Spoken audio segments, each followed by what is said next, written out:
नमस्कार दोस्तों, target with PS Parihar channel में आपका स्वागत है।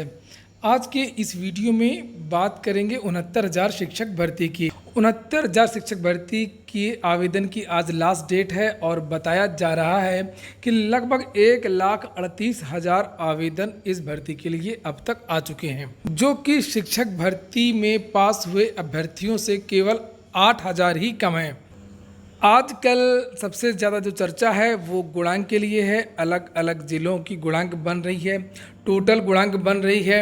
अगर सच कहा जाए तो अलग अलग ज़िलों की जो गुणांक बता पाना बहुत मुश्किल है, लेकिन ये बताया जा सकता है लगभग कि अनुमानित जो कट ऑफ है न्यूनतम वो कितनी जा सकती है।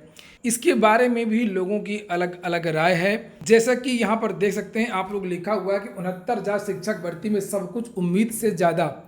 तो जब परीक्षा हुई 69,000 शिक्षक भर्ती की 6 जनवरी की, तब किसी को भी ये नहीं मालूम था कि सरकार कितना कट ऑफ लगाएगी, 55% लगाएगी या 60% लगाएगी। लेकिन सरकार ने लगाया 60% और 65%, यानी कि उम्मीद से ज़्यादा। उसके बाद में बहुत सारी चर्चा हुई इस भर्ती को लेकर के कि इस 60% और 65% में कितने विद्यार्थी पास होंगे। बहुत सारे लोगों ने तो ये दावा किया था कि पदों के सापेक्ष बहुत कम विद्यार्थी पास होंगे, यानी कि लगभग 65,000 70,000 अभ्यर्थी ही इस भर्ती में पास हो सकते हैं, और उसमें भी बहुत सारे विद्यार्थी चयनित हो चुके हैं। कहीं ना कहीं तो पद भी खाली रह सकते हैं।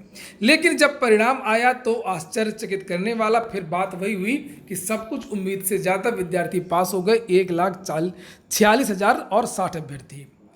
इसके बाद में फिर से चर्चा हुई कि आवेदन बहुत कम डालेंगे, पास विद्यार्थी भले ही हो गए हों, और बहुत सारे विद्यार्थियों का यहाँ वहाँ चयन हो गया। बहुत सारे विद्यार्थी 68,500 शिक्षक भर्ती की हैं, बहुत सारे विद्यार्थी शिक्षा मित्र हैं, बहुत सारे विद्यार्थियों का अन्य भर्तियों में चयन हो गया है। लेकिन आवेदन आ गए 1,38,000। उसके बाद में उम्मीद से ज़्यादा जो टॉपर थे, विशेष टॉपर, वो नंबर भी ले आए।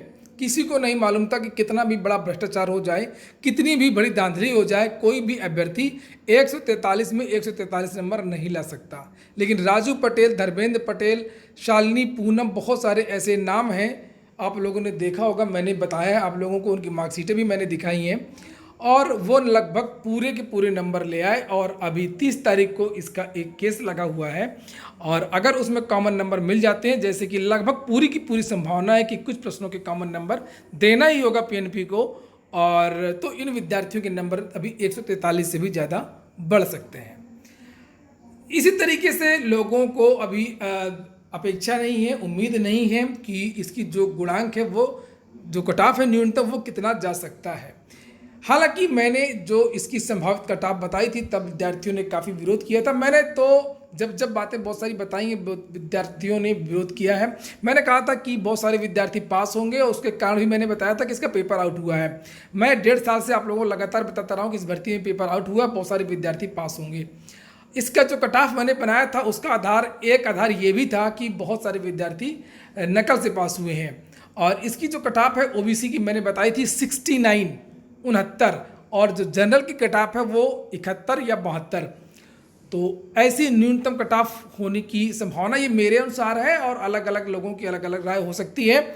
और यहाँ पर एक समाचार पत्र की माने तो उसमें लिखा हुआ है कि कट ऑफ और जो गुणांक है वो इस भर्ती में जो चीज़ें होती रही हैं, यानी सब कुछ उम्मीद से ज़्यादा, तो इसका गुणांक भी सब कुछ उम्मीद से ज़्यादा की तरह कुछ ज़्यादा भी हो सकता है। तो ये देखिए, यहाँ पर लिखा हुआ है कि अलग अलग ग्रुपों में गुणांक को लेकर के हर कोई अपना मत दे रहा है। गुणांक के ही खेल में कोई कह रहा है कि इस बार जनरल की जो कट ऑफ है वो 70 से 68, ओबीसी की 67 से 65, एससी की 62 से 60 के बीच जाएगी। नीचे लिखा इंडिया वेब सोशल मीडिया के आधार पर ही अनुमान बता रहे हैं। वहीं पर कोई ये बता रहा है कि जिस तरीके से सुपर टीईटी का परिणाम अप्रत्याशित रहा है, उसी तरीके से गुणांक भी बहुत ही अप्रत्याशित रहने वाला है। तो ऐसा भी हो सकता है, इसके लिए भी आप लोग तैयार रहिए। लेकिन जहां तक मेरा मानना है कि जो कट ऑफ मैंने बताई है, उससे ज़्यादा कट ऑफ जाने की गुंजाइश नहीं है। यानी कि 69 से ऊपर ओबीसी कट ऑफ नहीं जाएगी, भले ही 67 और 68 हो जाए। और इसी तरीके से जो जनरल की कट ऑफ है वो 71 से ऊपर नहीं जाना चाहिए। विशेष परिस्थितियों में 72 जा सकती है, अन्यथा सामान्य की जो कट ऑफ है वो भी 70 तक आ सकती है।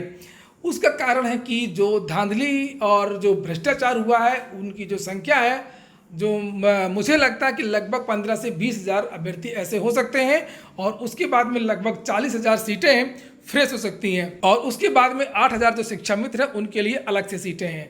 तो 40,000 जो सीटें बचती हैं उसके आकलन के अनुसार जो मैंने आपको बताया कि 69 और 71, और अगर एससी की बात करें तो एससी की 64 के ऊपर नहीं जाएगी, 64 के ऊपर एससी कट ऑफ नहीं जाएगी, इसके नीचे ही रह सकती है।